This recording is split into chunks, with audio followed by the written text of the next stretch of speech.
Hello student, myself Bhoomi Pithiya. Last લેક્ચરમાં આપણે basic mathematics વિશે થોડું ઘણું ડિસ્કશન કરેલું. I hope you can understand easily. આજે આપણે ન્યુમેરિકલ એનાલિસિસ વિશે ડિસ્કશન કરવાનું છે.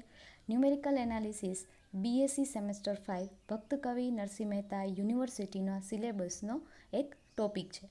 ન્યુમેરિકલ એનાલિસિસની અંદર ઘણા બધા ટોપિક આવેલા છે, જેમાંના એક ટોપિક વિશે આજે આપણે ડિસ્કશન કરીશું. Introduction. Simultaneous linear algebraic equations are very common in various fields of engineering and science. We use matrix inversion method or Cramer's rule to solve those equations in general. આ જે simultaneous linear equation છે એને solve કરવા માટે આપણે matrix inversion method અથવા તો Cramer's રૂલનો generally use કરીએ છીએ. But those methods prove to be tedious when the system of equation contain a large number of unknowns. આ બંને મેથડ છે એ લેન્ધી પડી જાય છે જ્યારે તમારે large number of unknowns find કરવાના થાય છે. મતલબ કે તમારી પાસે 2 અથવા 3 ઇક્વેશન હશે તો એના અનનોન્સ ફાઇન્ડ આઉટ કરવા માટે તમે મેટ્રિક્સ ઇન્વર્ઝન મેથડ અથવા તો ક્રેમર્સ રૂલનો યુઝ કરી શકો છો. પણ તમારી પાસે n નંબર્સ ઓફ અનનોન્સ હોય અથવા તો n નંબર્સ ઓફ ઇક્વેશન હશે ત્યારે તેનું સોલ્યુશન મેળવવા માટે આ મેથડ બહુ લેન્ધી પડી જશે.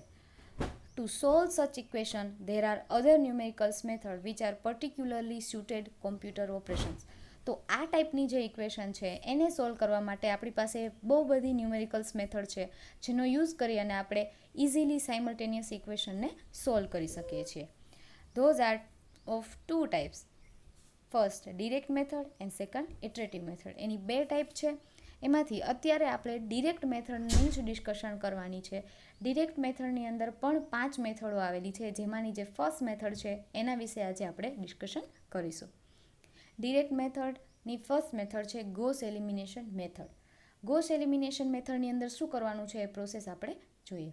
In this method the unknowns are eliminated successively by transforming the given system into an equivalent system with upper triangular coefficient matrix by means of elementary row operations from which the unknowns are found by back substitution.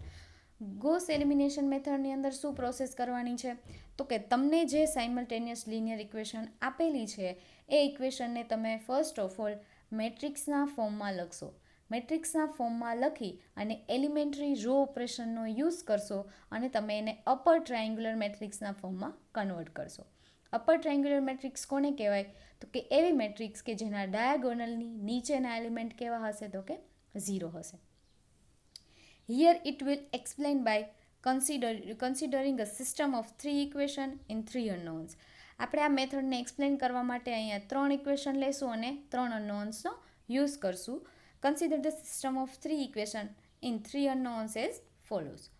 a1x plus b1y plus c1z is equal to d1, a2x plus b2y plus c2z is equal to d2, a3x plus b3y plus c3z is equal to d3, where x, y and z are 3 unknowns. અહીંયા x, y અને z છે 3 unknowns છે જેની value આપણે find out કરવાની છે. હવે Gauss elimination મેથડમાં શું કીધું છે કે લિનિયર ઇક્વેશન આપેલી હોય એને તમે શું કરશો તો કે મેટ્રિક્સના ફોર્મમાં લખશો.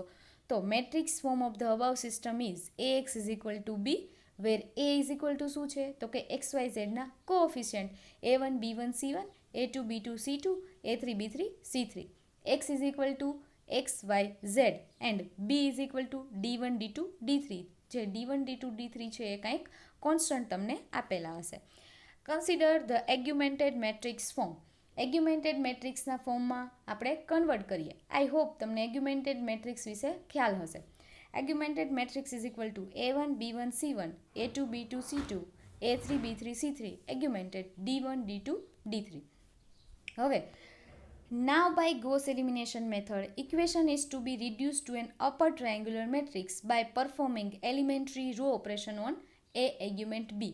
શું કરવાનું છે આપણે તો કે ગોસ એલિમિનેશન મેથડની રીતથી સોલ્યુશન મેળવવા માટે સૌ પ્રથમ આપણે એને અપર ટ્રાયંગ્યુલર મેટ્રિક્સના ફોર્મમાં કન્વર્ટ કરવાની છે. જેવી રીતે મેં કીધું એમ અહીંયા તમને આપેલા છે a1 b1 c1 and d1, a2 b2 c2, a3 b3 c3,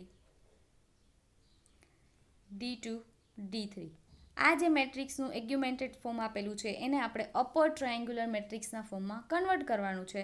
means કે તમારા જે ડાયાગોનલ એલિમેન્ટ છે, ડાયાગોનલ એલિમેન્ટ એટલે ક્રોસના એલિમેન્ટ A1, B2, C3, એની નીચેના જે એલિમેન્ટ છે A2, A3, B3 એને શું કરવાના છે તમારે 0.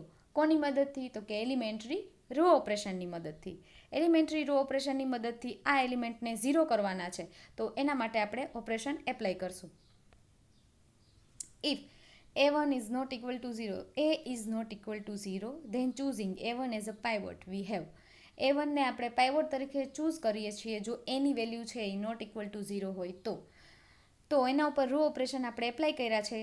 R1 ને A2 અપોન A1 વડે મલ્ટીપ્લાય કરી અને R2માં સબસ્ટિટ્યૂટ કરી નાખ્યા એટલે સેકન્ડ રોનો ફર્સ્ટ એલિમેન્ટ શું થઈ જશે? 0 થઈ જશે. સેમ વસ્તુ આપણે R1 ને A3 અપોન A1 વડે મલ્ટીપ્લાય કરી R3માં સબસ્ટિટ્યૂટ કરી નાખ્યા એટલે થર્ડ રોનો ફર્સ્ટ એલિમેન્ટ પણ શું થઈ જશે? 0 થઈ જશે. Here A1 is called the first pivot. A1 ને આપણે શું કહેશું? તો કે ફર્સ્ટ પાઇવોટ કહેશું. And B2 dash, C2 dash, B3 dash, C3 dash અને D2 dash are called transformed element. એ જે એલિમેન્ટ છે એ રો ઓપરેશન કરતાં ટ્રાન્સફોર્મ થઈને મળેલા એલિમેન્ટ છે. Now if B2 dash is not equal to 0, જો B2 ડેશ છે એ 0 ન હોય તો choosing B2 dash as a pivot element we have. B2 ડેશને હવે આપણે પાઇવોટ સિલેક્ટ કરશું તો આપણે ફરીથી એના ઉપર અપર ટ્રાયેંગ્યુલર મેળવવા માટે રો ઓપરેશન એપ્લાય કરશું. R2 ને B3 dash upon B2 dash વડે મલ્ટીપ્લાય કરી અને R3માંથી સબસ્ટિટ્યૂટ કરી નાખશું. R3 ને B2 ડેશ અપોન BT વડે મલ્ટીપ્લાય કરી અને સબસ્ટિટ્યૂટ કરી નાખશું. If C3 double dash is not equal to 0, then the given system of linear equation is equivalent to. જો C3 double dash છે એ 0 ન હોય તો શું થશે? તો કે તમારી ઇક્વેશન છે લિનિયર ફોર્મમાં આવી રીતે લખાશે. C3 double dash Z is equal to D3 double dash B2 dash Y plus C2 dash Z is equal to D2 dash and A1X plus B1Y plus C1Z is equal to D1. Using back substitution we have. અહીંયા આપણે equation આપેલી છે એમાંથી ઇક્વેશનની અંદર ઝેડને આપણે સૂત્રનો કરતાં બનાવશું તો ઝેડ ઇઝ ઇક્વલ ટુ શું થઈ જશે? તો કે D3 double dash upon C3 double dash. હવે તમને ઝેડની વેલ્યુ મળી ગઈ છે તો તમે આગળની ઇક્વેશનમાં ઝેડની વેલ્યુ પુટ ઓન કરશો એટલે તમને વાયની વેલ્યુ મળી જશે. વાયની વેલ્યુ મળી ગયા પછી તમે આગળની ઇક્વેશનની અંદર વાય અને ઝેડની વેલ્યુ પુટ ઓન કરશો એટલે તમને શું મળી જશે? તો કે એક્સની વેલ્યુ મળી જશે. આ થઈ તમારી Gauss elimination method. Gauss elimination મેથડની અંદર સિમ્પલ પ્રોસેસ કરવાની છે. ફર્સ્ટ ઓફ ઓલ શું કરશો તમે? તો કે મેટ્રિક્સને તમે લિનિયર ઇક્વેશન આપેલી છે એને તમે મેટ્રિક્સના ફોર્મમાં લખશો. મેટ્રિક્સના ફોર્મમાં લખી એગ્યુમેન્ટ મેટ્રિક્સના ફોર્મમાં લખશો. ત્યારબાદ એલિમેન્ટરી રો ઓપરેશનનો યુઝ કરી એને અપર ટ્રાયેંગ્યુલર મેટ્રિક્સના ફોર્મમાં કન્વર્ટ કરશો.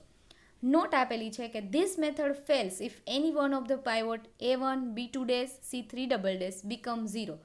જો કોઈ પણ એક પાઇવોટ છે એ 0 હશે અથવા 0 થઈ જશે તો આ મેથડ છે એ કેવી થઈ જશે? તો કે ફેલ્સ થઈ જશે. In such case by interchanging the row we can get the non zero pivot. હવે એવું બને છે કે ત્યારે એવું બની શકે કોઈ એક પાઇવોટ 0 છે તો ત્યારે આપણે રોને ઇન્ટરચેન્જ કરી અને તમે એનું ફરીથી રો ઓપરેશન એપ્લાય કરી અને આનું સોલ્યુશન મેળવી શકો છો. હવે આપણે એક એક્ઝામ્પલ જોઈએ જે ગોસ એલિમિનેશન મેથડનો યુઝ કરી અને આપણે સોલ્વ કરશું અને એની અંદર આપેલા અનનોન્સની વેલ્યુ આપણે ફાઇન્ડ આઉટ કરશું. શું આપ્યું છે? Solve the system of equation 3x plus y minus z is equal to 3, 2x minus 8y plus z is equal to minus 5, x minus 2y plus 9z is equal to 8 using Gauss elimination method.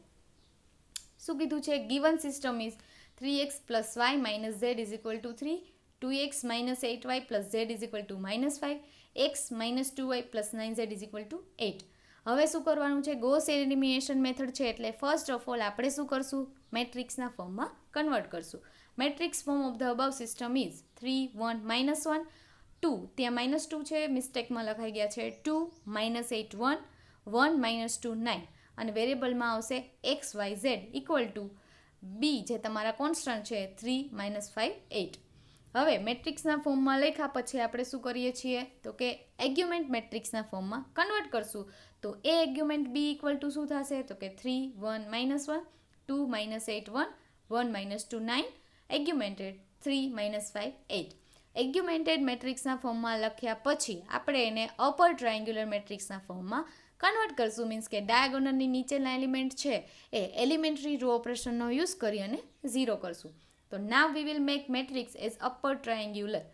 તો શું કર્યું અહીંયા? તો કે R1ને આપણે 2/3 વડે multiply કરી અને R2માંથી સબસ્ટિટ્યૂટ કરી નાખશું. એટલે R2નો ફર્સ્ટ એલિમેન્ટ શું થઈ જશે? 0 થઈ જશે.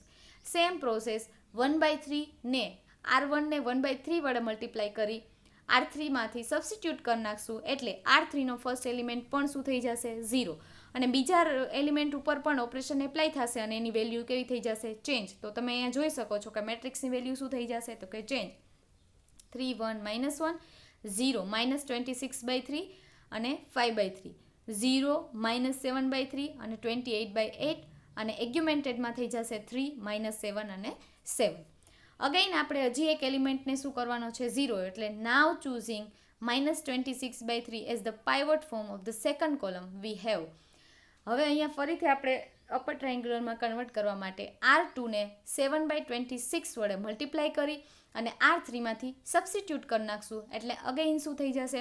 તો કે એલિમેન્ટ છે એની વેલ્યુ 0 મળી જશે અને તમારી થર્ડ રો ફરીથી ચેન્જ થઈ જશે 0 0 693/78 અને એગ્યુમેન્ટેડમાં 3 -7 231/26. From the અબાવ calculation we get. આ કેલ્ક્યુલેશનથી આપણને શું મળે છે? ઇક્વેશન. ફરીથી લિનિયર ઇક્વેશનના ફોર્મમાં આપણે લખીએ તો ઇક્વેશન આવી મળે 3x + y - z = 3 -26/3y + 5/3z = -7 693/78z = 231/26. તો અગેઇન અહીંયા આપણે ઝેડને સૂત્રનો કરતા બનાવશું. એટલે z શું થઈ જશે? તો કે z શું થશે? તો કે 231/26 ક્રોસ 78/693. તો અહીંયા શું થશે? 26 ક્રોસ 78 અને 231/3 એન્ડ 3 3 કેન્સલ આઉટ. એટલે ઝેડની વેલ્યુ આપણને શું મળશે? તો કે 1 મળી જશે. ઝેડની વેલ્યુ 1 મળી તો એ વેલ્યુ આપણે ક્યાં કરશું? ઉપરની ઇક્વેશનની અંદર પુટ ઓન કરશું. એટલે અહીંયા શું થશે? તો કે -26/3y + 5/3 ઇન્ટુ ઝેડની વેલ્યુ શું મળી? 1. એટલે ઇક્વલ ટુ અહીંયા શું થઈ જશે? -7. આનું સોલ્યુશન કરતાં આપણને વાયની વેલ્યુ પણ શું મળશે? તો કે 1 મળશે. વાયની વેલ્યુ 1 મળી તો આ ઇક્વેશનની અંદર પુટ ઓન કરશો. એટલે 3x + 1 - 1 = 3. તો x = શું થઈ જશે? તો કે 1. તો x, y અને z ત્રણેયની વેલ્યુ આપણને શું મળી? તો કે 1 1 અને 1. તો આ છે તમારી સિમ્પલ મેથડ કે તમને ઇક્વેશન આપી હતી, ઇક્વેશનને તમે મેટ્રિક્સના ફોર્મમાં કન્વર્ટ કર્યું, ત્યારબાદ એને એગ્યુમેન્ટ મેટ્રિક્સના ફોર્મમાં કન્વર્ટ કર્યું, ત્યારબાદ એને એલિમેન્ટરી રો ઓપરેશન એપ્લાય કરી અપર ટ્રાયેન્ગ્યુલર મેટ્રિક્સના ફોર્મમાં કન્વર્ટ કરી અને તમને જે 3 અનનોન્સ આપ્યા હતા x, y, z એની વેલ્યુ તમે ઇઝીલી ફાઇન્ડ કરી શકો છો. અહીંયા હોમવર્કમાં હું તમને એક એક્ઝામ્પલ આપું છું, તમે જાતે ટ્રાય કરજો. Solve the system of equation using Gauss elimination method. શું કીધું છે? ગોસ એલિમિનેશન મેથડનો યુઝ કરી અને આ ઇક્વેશનને સોલ્વ કરવાની છે. મતલબ કે તમને જે અનનોન્સ આપ્યા છે x, y, z એની વેલ્યુ ફાઇન્ડ આઉટ કરવાની છે. તો બહુ સિમ્પલ પ્રોસેસ છે. આપણે જે આગળ પ્રોસેસ કરી સેમ એ જ પ્રોસેસ કરવાની છે કે પહેલાં તમે શું કરશો? તો કે આપેલી ઇક્વેશનને મેટ્રિક્સના ફોર્મમાં લખશો, મેટ્રિક્સના ફોર્મમાં લખી અને એને એગ્યુમેન્ટ મેટ્રિક્સના ફોર્મમાં લખશો. ત્યારબાદ અપર ટ્રાયેન્ગ્યુલર મેટ્રિક્સના ફોર્મમાં કન્વર્ટ કરવા માટે તમે એલિમેન્ટરી રો ઓપરેશનનો યુઝ કરશો અને XYZ ની વેલ્યુ તમે ઇઝીલી ફાઇન્ડ કરી શકશો. આઈ hope you can understand easily. Thank you so much.